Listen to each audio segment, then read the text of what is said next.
Hey up guys, it's upgrade time again. Today we're going to be upgrading the famous Lunchbox. We've got some yellow wheels, we've got metal chassis and tin of spray paint. This chassis has already got a few mods and upgrades that I've done on it. I've put this brace across the top here. I've put these aluminium body posts in, and it's got high cap shocks on it.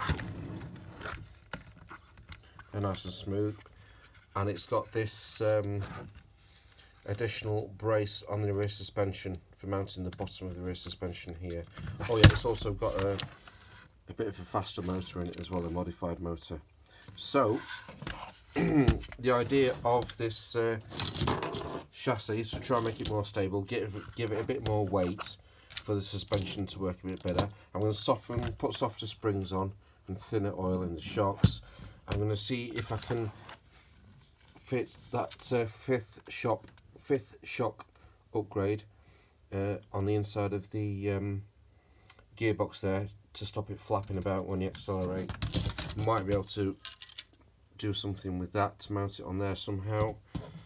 And I've got the yellow wheels and the green paint to make it look awesome. So we're going to get this stripped down completely and take it from there. Right, so that's the chassis stripped down. Didn't take long at all. I don't know, 15 minutes or so. There's not much to it. Got the big bits over here and the little bits in the box here. So one of the good things about this metal chassis is we don't have to use these god-awful shock mounts and these plastic servo mount things.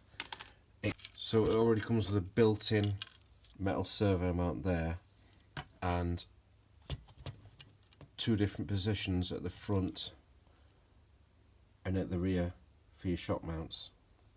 So I think what I'm going to do is I'll just do it by the manual, one step at a time. So I'll follow the manual through as if I'm assembling the plastic chassis, but of course we'll be building it into the metal chassis.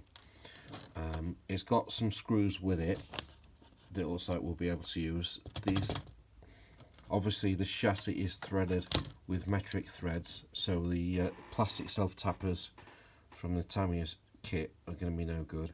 So we're going to use these, there's some screws that came with it here, and there's some screws that are already screwed into the chassis. We'll be able to use those as well. Right, so let's get this slot tidied up a bit, give myself some space, and we'll see how we get on with it.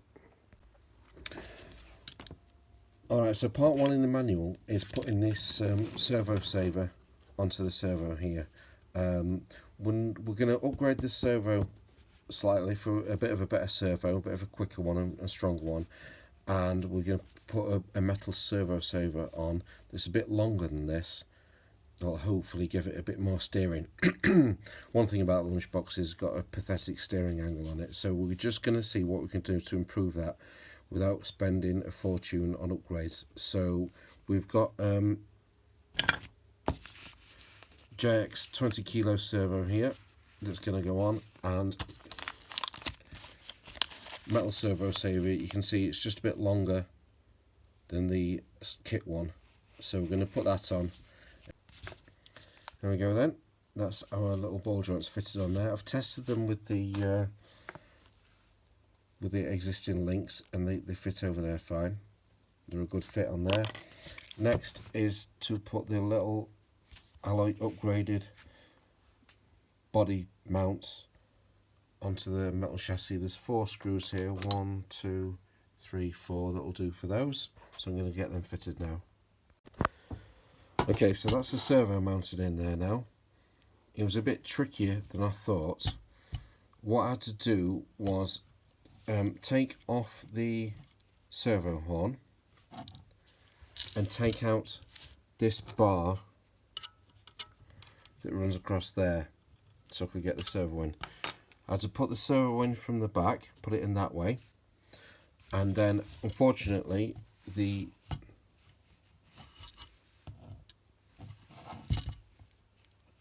screw holes there, they're not threaded, so I've had to bolt them in with a M3x12, a washer and a 9-lock nut on there. So there's 4 of them on now holding the servo in, so they'll be nice and secure.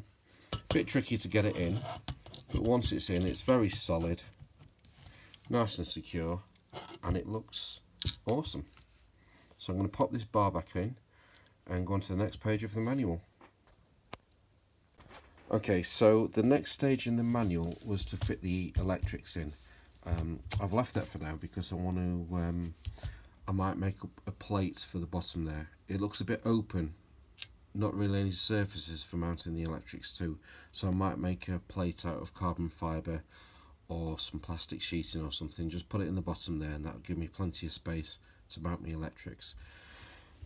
I'm quite keen on the idea of putting this 5th shock in here. There's a nice big chunky metal bar there that that's tempting to mount a 5th shock onto, but I might not have a shock with an eyelet big enough to fit over this big metal bar, so I might put some threaded bar across or something like that. Yeah, I'm quite tempted by that, because if you look, when you compress the rear suspension,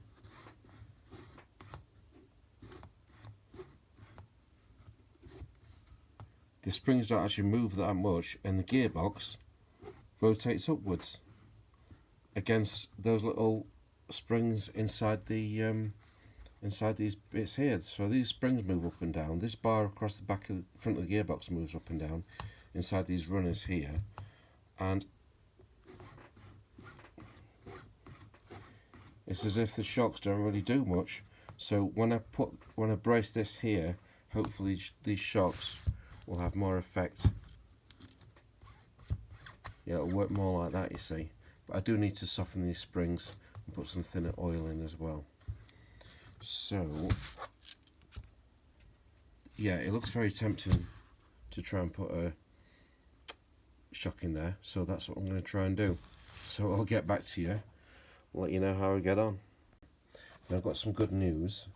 This bar running across here is exactly 55mm. Probably can't see it on the ruler, but you have to take my word for it. It's exactly 55mm between that bar at the bottom there, the bar that runs through the gearbox, and this bar here. So luckily that's the same length as a standard on-road shock. I've got plenty of those, so I'll find the right one to use. Well, that was easier than I thought. There's the 5th shock mounted in there. All I did was take the gearbox apart, stuck this section on my angle grinder and ground out a slot for the bottom of the shock. Metal bar just goes straight through the middle of that there. That's a nice fit there.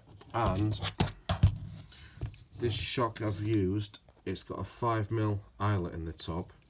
This bar is 6mm diameter, so all I did was drilled it out to 6mm, stuck it over the bar, and it's, yep, that's secure on there, it's not going to move about. So that's that. Talking about how I'm going to mount the electrics, I picked up a little potting box. Yeah, I picked up one of these.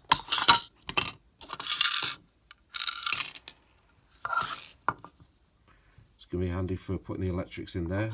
The little screw on the top, make it all nice and, well, not waterproof, but be a lot better than it being open like this. So all I need to do is just drill a couple of holes. I only need 2 holes, don't need 4.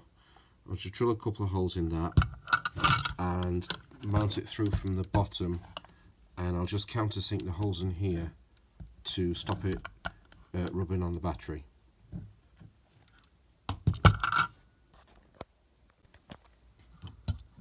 Right, I've put the first screw in for this potting box, so that's the way to do it. Drill 1 hole in your potting box, line it up, and then drill through the chassis. Countersink it and put your screw in, and then you're not going to be guessing when it comes to drilling the second hole. Tighten that up so it's secure, then you can drill your second hole and it'll be in the right place. Drill all the way through the potting box and the chassis. It'll be in the right place for when you come to put your second screw in. Alright, looking good. That's as box mounted. Countersunk the screws on the bottom so it doesn't rub on the battery. I might just put a bit of tape over this anyway. I think I'll do that, just to in case there's any sharp edges from when I've drilled it. So, on with the next bit. This is the lid for this little potting box. I'm going to need to drill some holes in it to route the wires through. Servo, battery and motor cables need to come through this lid. So what I'm going to do is I'm going to put the rest of the car back together, then I can pop the battery in and see what's the best way to route the wires before I drill holes in this lid. So that's what I'm going to do. So get the rest of the plastics fitted to the bottom of the chassis, including the steering as well, and take it from there. Battery plates on. Because I've still got the plastic hangers, we can use the original self-tappers that came with the kit for putting the battery plate back on there. At this side though, we need some M3 by 12 button screws and a couple of nuts and washers to go on the inside as well. But it's all nice and secure, and I think it's looking really good.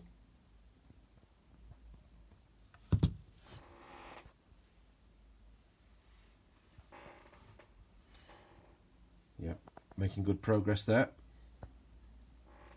Front suspension on now. Alright, so that's the front end on now. This piece here, these M3 button head machine screws came with the kit, so I was able to use these to put this bit back on, and then we just used the original self-tappers to put all this back on.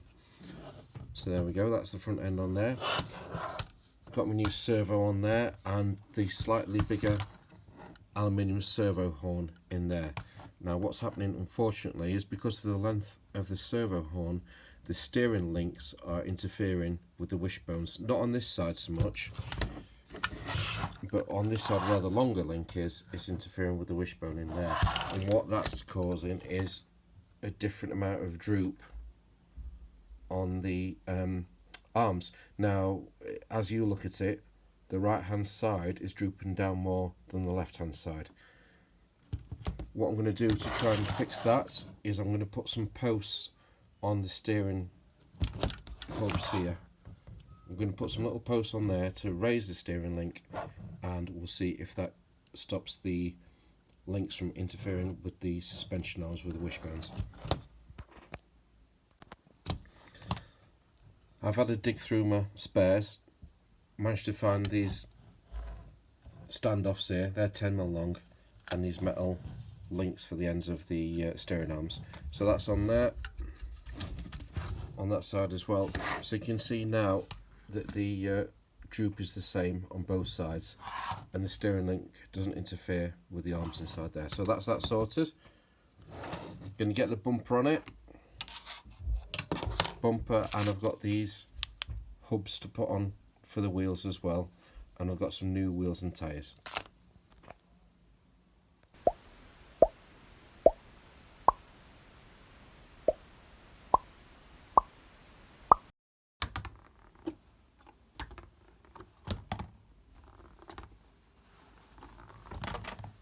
Right, wheels are on, looking good.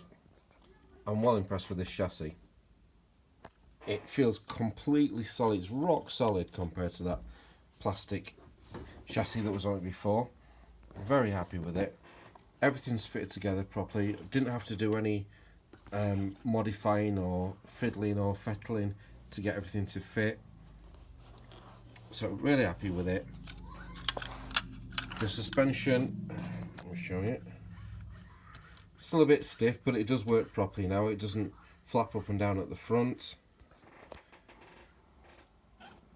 Sorry, at the front here. It doesn't flap up and down here inside this runner for that bar that goes through. So, and it works properly, rocks from side to side as well. At the front, yeah, I think the those high caps are a bit too long for it, but I'll have a dig through my spare, see what else we've got. There we go, well happy with that.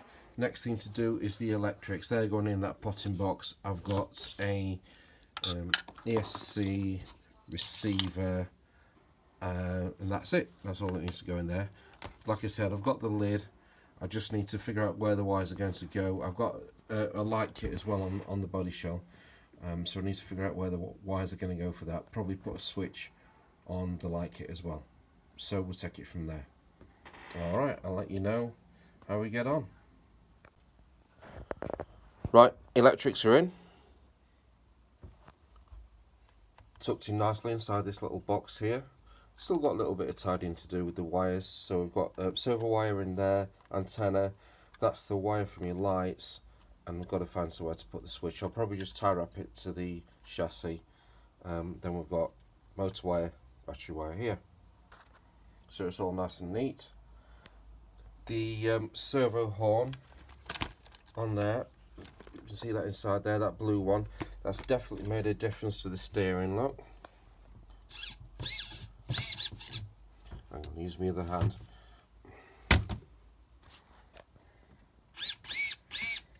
So a good bit more steering angle than there was before.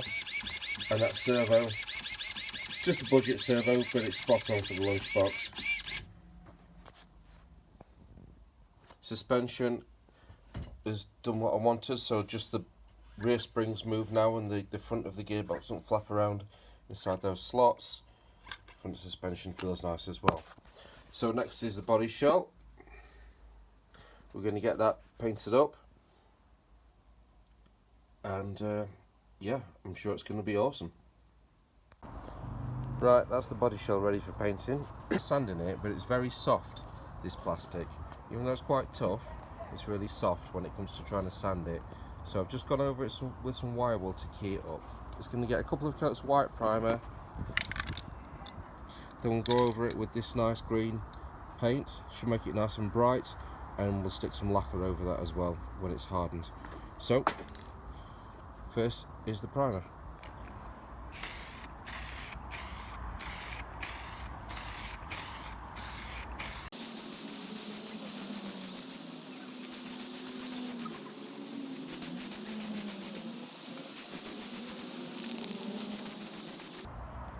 Alright, that'll do for the first coat. It's nice, bright, warm day today, so it shouldn't take long to dry out. Then we'll be back on the second coat. Alright, so that's the primer on there. Looks decent. Just going to wait for this to dry a bit, then we can put the green on.